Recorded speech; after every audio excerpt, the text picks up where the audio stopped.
All right, we are back with our NBA and college basketball recap show. Back with Connor. Connor, how's your Thanksgiving week going, man? It's going pretty well. About to drive home after this. It's going to be a really nice time. I'm just excited to get this podcast going. I've been really fiending to talk about some college basketball and NBA. So we're ready. All right, ready to rock. Let's do it. Let's talk about Carolina real quick. Lost 2 games in the weekend to Tennessee and Purdue. Purdue is good. But let's talk about Carolina. They're giving up, except for the Asheville game that happened last night. Carolina's giving up like 90-plus points a game almost. Well, they are. And the one thing with the new Hubert Davis-looking squad is, we have like big men who can like shoot outside now. Garcia, Manic can stretch the floor. But we get out-rebounded, and we have like no interior defense, which is like a couple things that like we've kind of prided ourselves on, especially the rebounding. So it's a little different look this year to see. Like I've seen a lot of stuff on Twitter where people are like, "Man, it like physically pains me to watch Carolina get out rebounded consistently." Yeah, because the funny thing is, every Carolina fan for the last like 5 years has just been like, "Oh, we need to shoot more threes." And the second they're shooting more threes, like we have to get back on the boards. See, the thing is, I'm not one of those people. I've always thought we should stretch the floor and like get a more modern big man at the floor or something like that. So I'm glad we have, and obviously we're going to sacrifice some rebounding or defensive, strength. So, like, it's a little like give and take. And like, I think we're heading in the right direction, like with the roster makeup, at least. I don't think we could have survived another year with 2 traditional big men down low, plus Leaky Black at the 3. Like, that's just not. Yeah. So just to make sure we're recording this at noon Eastern on Wednesday, November 24th. Nice. Mm-hmm. Last night, Hubert Davis said, "We're a title winning team. We can win a championship." Yeah. I don't know. No. The way it's looked so far, I would not be inclined to believe that. And the thing is, like, I'm very optimistic, obviously. In our roster makeup, like, we have enough talent to make a run, but the way we've looked, there's no way. And also, the title, like, I know it's coach talk. He's just saying that. He's going to say that, whatever.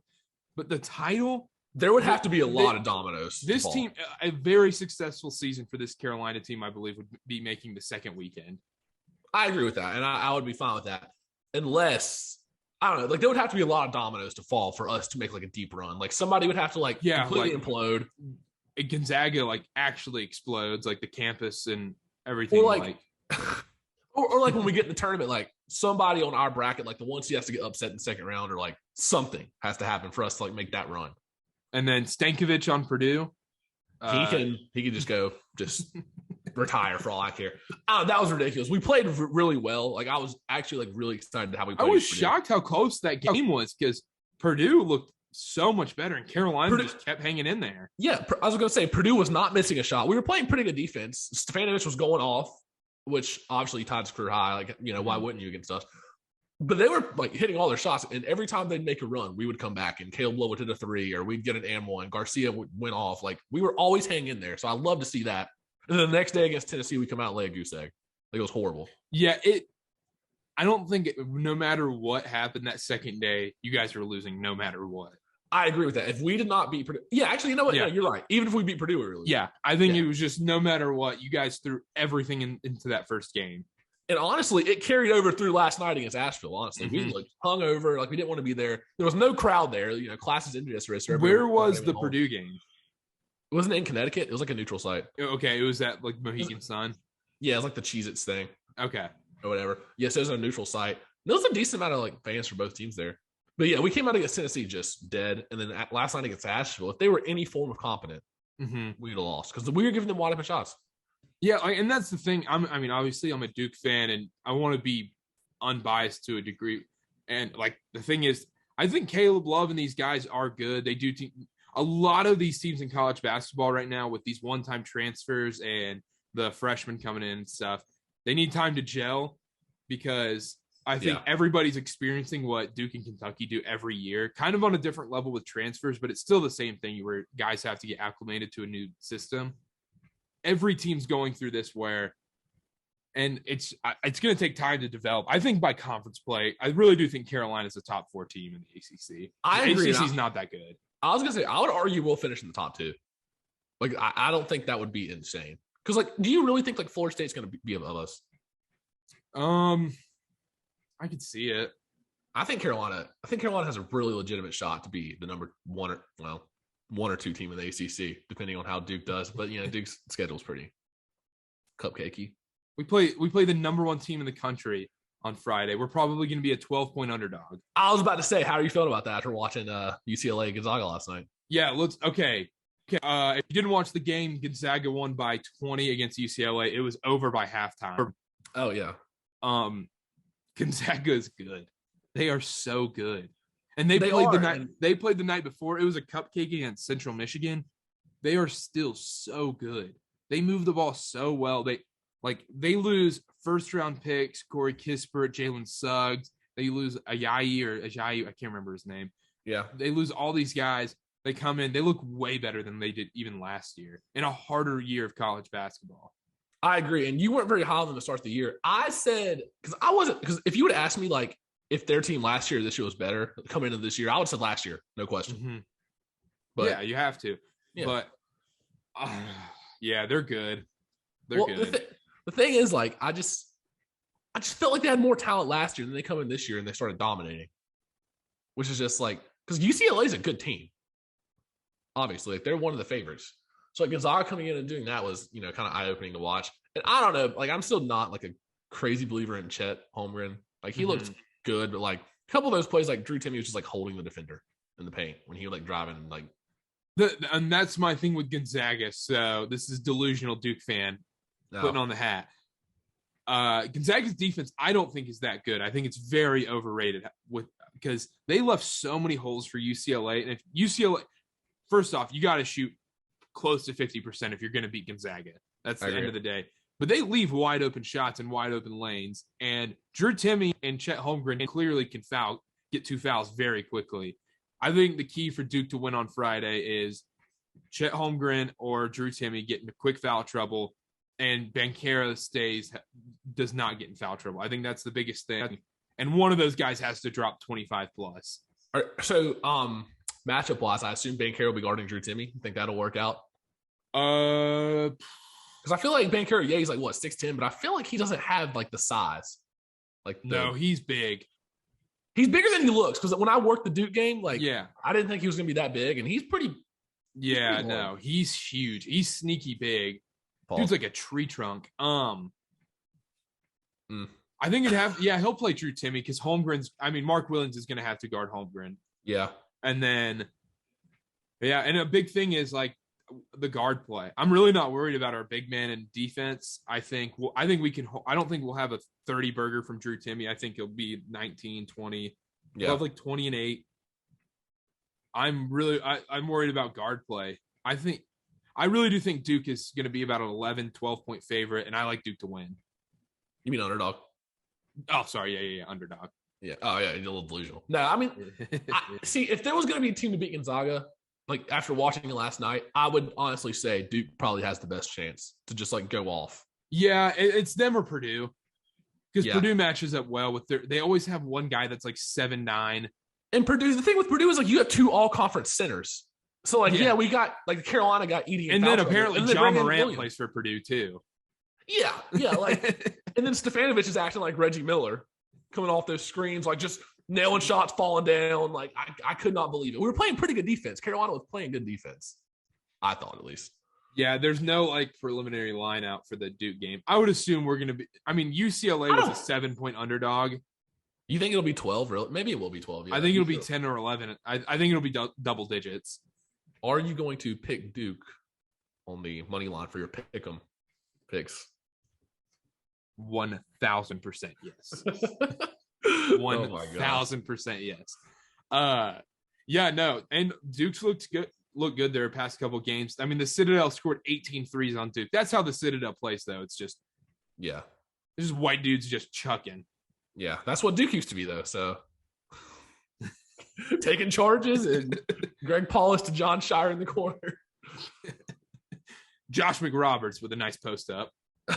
Kyle Singler with the running floater. Yeah, I do like Duke in the matchup. I think it'll be a close game. I don't think it'll be a blowout in any means. I agree. Unless there's like unless someone's not playing that I don't know about. But back to Purdue. Purdue's the number 2 team in the country.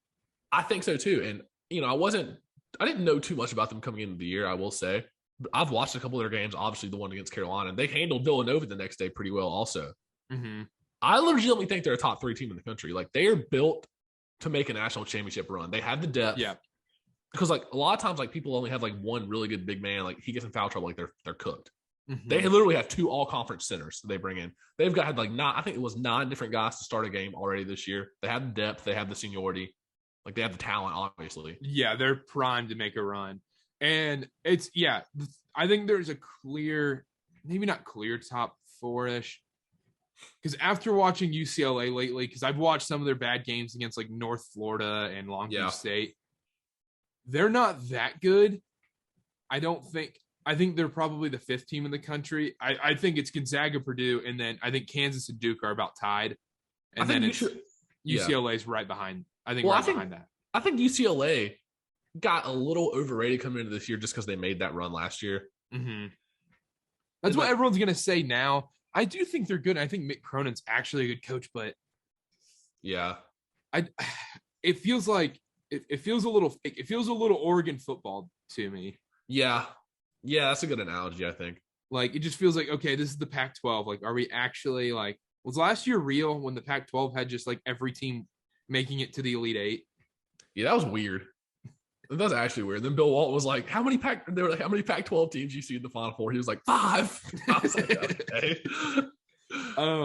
Speaking of, real quick, did you watch, like, the intro to the Gonzaga, like, the open to the game last night with Dickie V? No, I saw it on Twitter after, but I was driving in a snowstorm. Shout out Dickie V. Yeah, shout out Dickie V. That was awesome.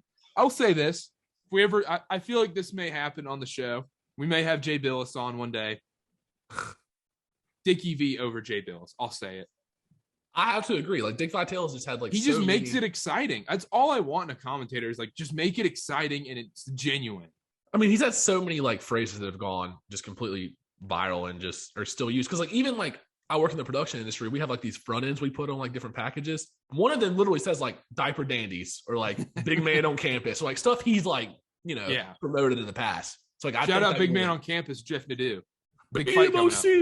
Big man on campus, baby. No, that was awesome. I mean, did you watch the Van Pelt tribute after? I did not watch that. It was pretty sweet. That's worth looking up. If you haven't checked it out, I'm sure it's on YouTube somewhere, but I have to go see that. Yeah, it was pretty dope. Is he doing a lot of games this year? Or is he just doing like one here and there? They really hyped this one up. Like this was his return. I haven't heard anything about it anymor yet. I hope he does Gonzaga Duke Friday. I'm sure that's a Shulman Billis game. Oh yeah, Billis will be calling that. Oh, shout out Mark Titus and Tate Frazier. They did St. John's St. Francis. Oh, Titus did that really? Yeah, they both did it. Hell yeah. Cool. I watched like the first like 10 minutes of the broadcast. But yeah, Duke big game against Gonzaga. I like Duke a lot. Carolina against Michigan next week. I actually really like Carolina in that matchup. You were talking about it before we started recording. You said Carolina matches up well against Michigan. I have to agree. Because they have Hunter Dickinson, who's been praised a lot. What were you saying about him? I don't think he's that good. I don't think he's as good as people say he is. And that's probably the right phrasing. That could come back and bite me. For sure it could. On December 1st whenever we play them. But I feel like what's gonna happen is like we're not gonna hear much about him. Like people are like, oh, he was overhyped, and everyone's gonna think he's overhyped. Yeah. And then like there's like an end of January to like middle of February, right after the Super Bowl, where like Hunter Dickinson's been averaging 25 and 10. He's in the player of the year All-American, yeah. Michigan goes on a run beating like Northwestern, Nebraska, Penn State, Rutgers. Carolina. Yeah, I don't know. Is it in Michigan or it's at Chapel Hill, right? Oh no, it's here. Okay, I think that's a huge difference. I'm gonna try to go to that, honestly. I forgot to enter the student lottery, but yeah, and then so let's see here. Oh, and then I wanted to mention this about Gonzaga. Yeah. They played this non-conference schedule last year that was huge. Or that was big. They played like Virginia. They played all these number 1 teams, 2 teams. They tried to play Baylor last year, but COVID postponed that. Yeah. But then they go into this West Coast Conference schedule where they can just blindly walk through it. They're not tested at all. And then all of a sudden they got to get back to where I know the West Coast Conference looks good right now, The only team that's really going to give them trouble is BYU. I agree. I see what you're saying, though. Like, February 5th, 2022, BYU 91, Gonzaga 83. Write that down. Book it. Book it. No, I see what you're saying. I do agree. It's kind of because you go from playing all this like tough competition, like you're ready, like you're battle tested, but then you go into this conference schedule that's clearly not up to par, like an ACC schedule or a Big Ten schedule, whatever. So you kind of get in the lull. You're like, oh man, we really can't be beat. And then come tournament time. Yeah. Because their only game they're going to be tested is maybe a St. Mary's or like one random first half against San Francisco. Yeah. And then BYU will test them for sure in one of those two games. And then maybe in the West Coast Conference tournament. Once they get into tournament time, we saw it last year. They struggled randomly in some games. I agree. Just because I feel like they're just not, at that point, not used to it yet. Like they're not back in the flow, like playing real talent. Going 2.5 months straight of just playing easy games is not good for these teams. I agree. That's why most teams like want to ramp up their schedule gradually. And it works for like the teams in the ACC, especially because, like Carolina and Duke have had like a couple really tough games. Duke's at Kentucky. They've had Gonzaga. We've had Purdue and Tennessee. But like for the majority of it, like we play these like not so good teams and then we ramp it up into conference play. Yeah. And it gets harder and harder as you go along, which is what I think what it should be. Yeah, because conference play is brutal. With Big Ten and ACC, conference play is brutal. Big 12, overrated conference play just because. I agree. Kansas won like 11 straight. This year it'll be different with Baylor. Yeah. But, I agree. I see what you're saying. I do agree with that. I guess we'll see that. Anything else with college basketball? I think that's it. I think it's about all I had. Shout out Wake Forest Demon Deacons 5-0. 5-0, better than NC State. We called that. We're riding that all season long. We'll be bringing that up again. Will Wake Forest be ranked after their monumental wins against North Carolina A&T and Kennesaw State? They're probably just right on the outside looking, like probably 27, 20. No, I'm just kidding. Are they in contention for the 4 seed? All right, let's move on to the NBA. Let's do it. Everybody saw the clip. Laker fight. Elbow. Lay elbow. If you didn't see it, LeBron cheap shotted Isaiah Stewart, and then Isaiah Stewart charged after them as this big thing. Russell Westbrook looked like the Notre Dame mascot. If you didn't see it, then why are you listening to this podcast, honestly? Yeah, honestly. But yeah, just that whole situation was hilarious because did you see the Ed? I think I sent it to you where it was like Isaiah Stewart charging LeBron and it was like the Stone Cold Steve Austin music in the background. God, that was hilarious. But yeah, just the thing, here's my thing about it though. I don't think LeBron intentionally hit him in the eye. Like, I don't think he was aiming for his face, but I think he definitely, and no doubt about it, intentionally elbowed him. Like he was trying to get his arm off of him. I don't think he meant to hit him like in the eye, but it was 1,000% a cheap shot. Shout out Adam Stanko. He was 100% on the cheap shot train. Oh yeah, 100%. It was a cheap shot, no doubt about it. Like I think it went a little above what LeBron maybe intended, but that doesn't matter. Like that doesn't matter at all. And like I think Isaiah Stewart has a right to be upset. He did kind of like put on a show a little bit. Like I don't know about all that, but I wish they would have fought. They should have let him. That would have been so good to watch. Like so funny to watch. Obviously, it's horrible for the league. Whatever. Like you don't want that. I'm not saying that. I'm not condoning fighting. Rated mature video games. But LeBron wanted no part of that. No, not a single part of that. That would have been hilarious. This is why I'm upset Montrezl Harrell's not on the team anymore. Because he would have we would have gotten Malice in the Palace round 2. I was about to say the funniest part of that whole thing was the PA announcer, because it's the same guy from the Malice in the Palace. And he was like, stay in your seats, do not come on the court, don't throw objects. It was the I'm trying to think of a name because it's the Little Caesars Pizza Arena. Oh, I will see all those things. Like the crazy combo at I can't think of anything good. Nah, I don't. Some of them are pretty good though. I saw on Twitter. Yeah, but and then Isaiah Stewart got 2 games. LeBron got 1. That's fine. I mean, that's fair. I mean, I think it's deserved. Yeah, I can't believe. I'm surprised LeBron got 1. I was about to say I cannot believe they suspended LeBron. Especially they played the Knicks in Madison Square Garden on TNT last night, and that was a suspension game. They should just find him. Who cares? I mean, that was so entertaining though. But the thing is, like, it looked a lot worse just because Isaiah Stewart started just bleeding everywhere. Like, you would think they just had the brawl. Yeah, but in reality, it was like just a cheap shot elbow. Yeah. It wouldn't be a cast episode without talking about the Hornets.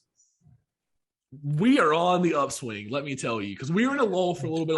Knock on wood. Knock on wood. I don't want to jinx it. We're looking good. And we have next couple of games. Who is this? The Magic and then the Timberwolves. I'm pretty sure. Magic, Timberwolves. 2 very winnable games. Very winnable.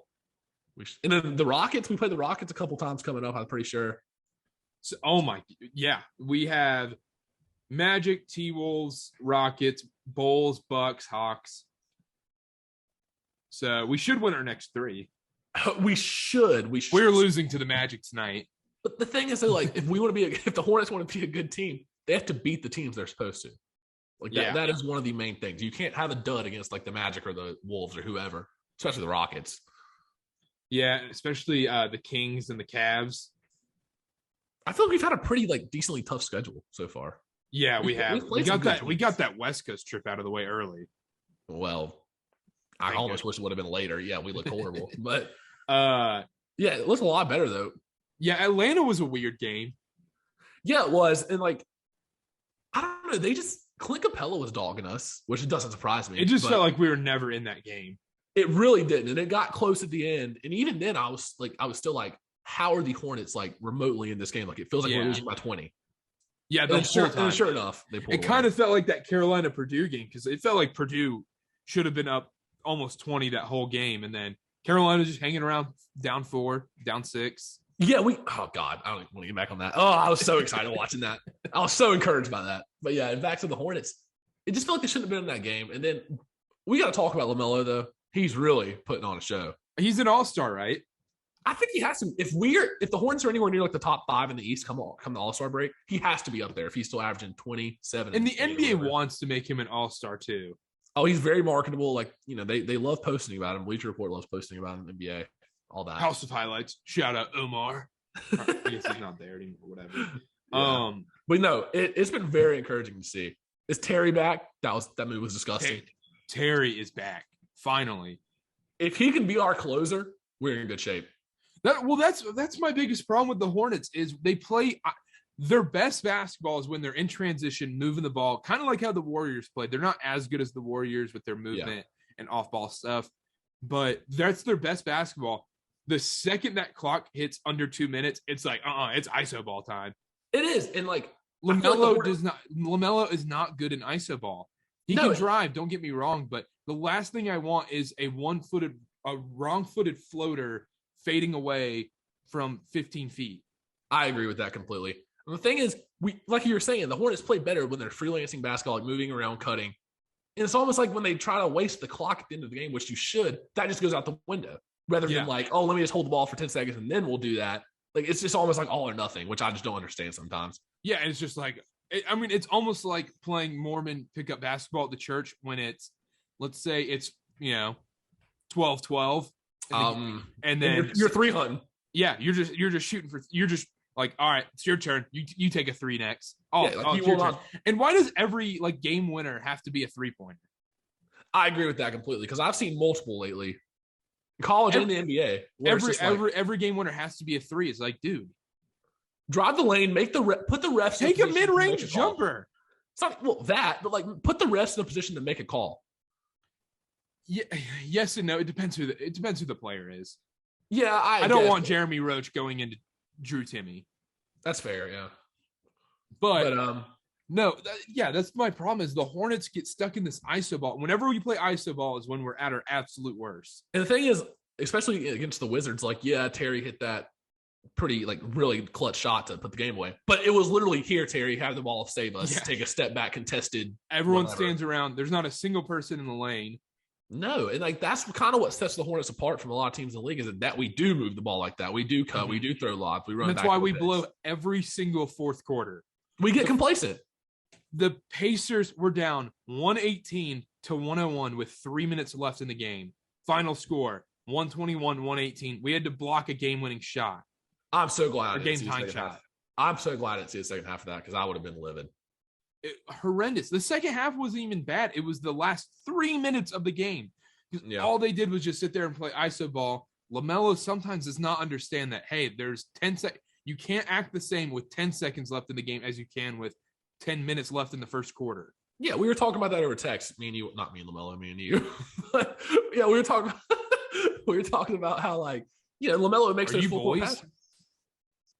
BBB, big ball of brand. But no, we were talking about how LaMelo can't, makes those full court passes, which is fine. The second quarter was 5 minutes left and we're up 7. But when it's a close game with 10 seconds left, don't chuck the ball full court. Even if it might work, and then if it works, I would be like, oh, like what a play. But still, I don't care. Like, it's not the time for that. And I think, but the thing is, like, I don't think that'll really change. Like, I think he's just like that. That's just, I don't think that ever changes. Like, you just have to like roll with the punches. Like, it just comes with it. Yeah. Anything in the NBA, Alvin Gentry is back. I don't know what that means. That just means Alvin Gentry's back. He's back on the sideline. Luke Walton's out of there. The funniest thing is that the guy throwing up on the sidelines, that was Luke Walton's last game. So, like, oh, yeah. And then, like, people were posting, like, the seats on Twitter. They're like, these are the cursed seats. Oh, that's so funny. Yeah. And then a report came out this morning. The Rockets head coach, Steven Silas, I believe he's the son of former Bobcats 7-59 coach, Paul Silas. I believe that would be correct, Carter. I met Paul Silas once. Really? At a birthday party. Yeah. Shout out Devin. Must have been exhilarating. Tall guy. But yeah, I mean, if your team's what are they, 1-16 now? Like, you have to be like. I'm not saying they should be a win. They've lost 15 or 16 straight, right? Yeah, they won one of their first couple games. They're 1-16. Yeah. Then so. Yeah, the thing is, it's like kind of a Brett Brown situation. This is a tough thing because you want your team to tank. You can't really get the right coach you want at the moment, it seems like. I agree. So you're in this weird spot until you draft your franchise guy, and I guess they believe Jalen Green's that guy. I don't know if that's the case or not. Mm-hmm. But they have a weird roster makeup. My problem with the tanking stuff is, and if you're going to keep that same coach and that same system, we saw this with the Sixers. These dudes are never taught how to win. As like cliche as that sound, like, they don't learn how to win. They're okay with losing. Yeah, but they're just like content with losing. They don't know how to win. That's a huge thing in all of sports. They like the difference between like rookies that go through the Patriot system and then the rookies that go through the Jaguar system that are okay with losing is just a huge difference. I completely agree with that. And the thing is, they're 1-16. The Rockets are this year. And I'm sure they're preaching in the locker room like, oh, like this is a rebuilding year, or like, just go out there and play hard, like earn your spot, like, like we'll get them. I don't know if they're already saying like we'll get them next year, but like that's not the right mindset to have. Like these players won't develop into like winning caliber players in like a scenario like this. But like then again, like you want to take and get a good draft pick. Obviously, they're not going to make a playoff, so like it's just like a weird like limbo that you have to be in. Like ultimately, I think it hurts you in the future. But then again, like the Sixers worked out eventually. But their roster's completely different from like those tanking years, though. That's the thing. It is, but like, and they got those guys, and that's the thing. You're putting a lot of stock into like, hey, this Jalen Green guy's got to be good.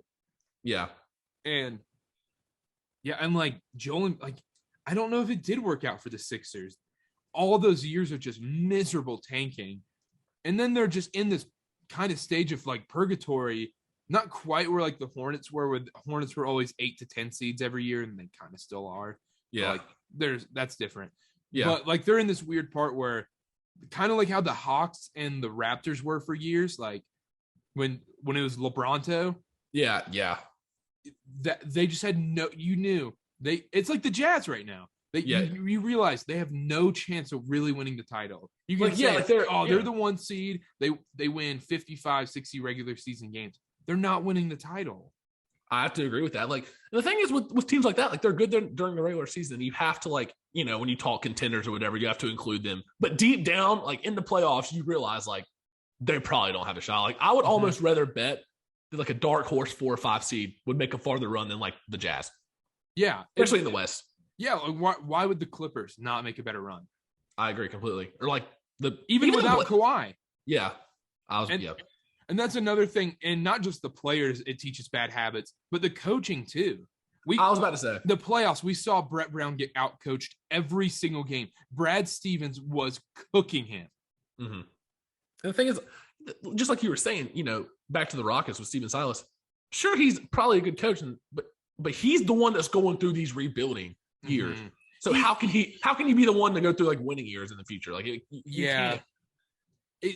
he was put in an impossible situation right when he gets there. Harden's eating his way out of Houston.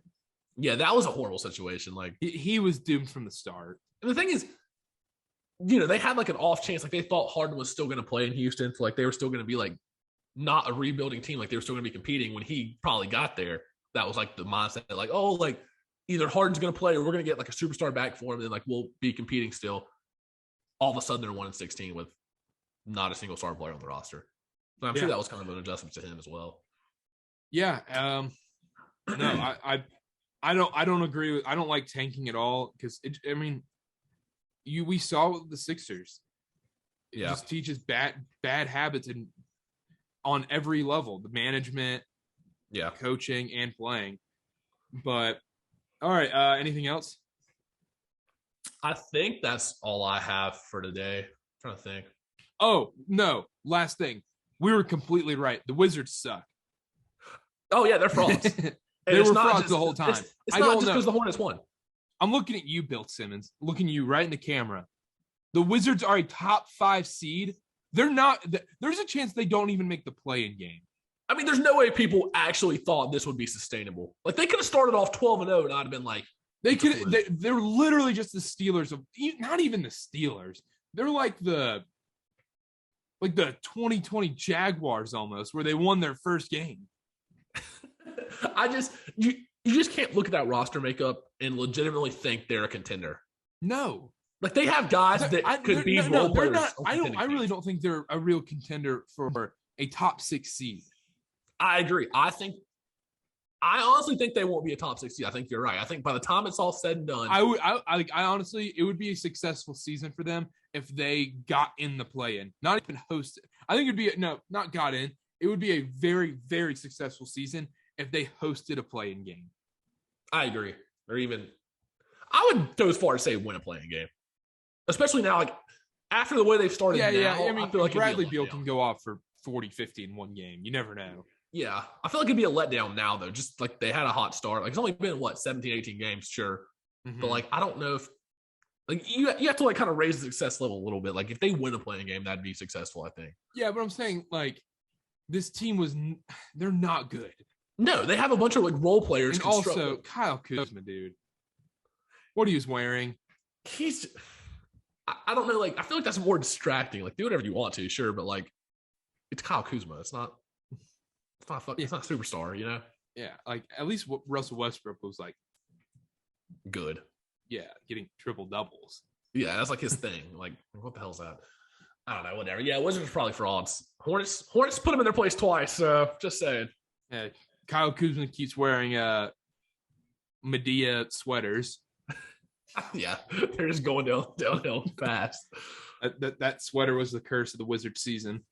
We'll look back at that moment as a defining moment of the year. They don't win a single game the rest of the year. It'll be like the Wizards are 3-17 since Kyle Kuzma wore this pregame. All right, that's all we got. Make sure to like, subscribe, rate, and review to all the podcast stuff. Follow us on TikTok at CarterCast. Follow us on YouTube, CarterCast YouTube page. Like, subscribe to all the videos. More stuff will be going on there. CarterCast.com will be up soon. Interviews will be coming back soon. Just some scheduling conflicts with Thanksgiving this week. And Connor, anything else? Nah, just shout out to all y'all for listening. Whoever made it this far, man, it's been a pleasure. We'll be back. We'll be back next week. All right. See you on Monday. Bye.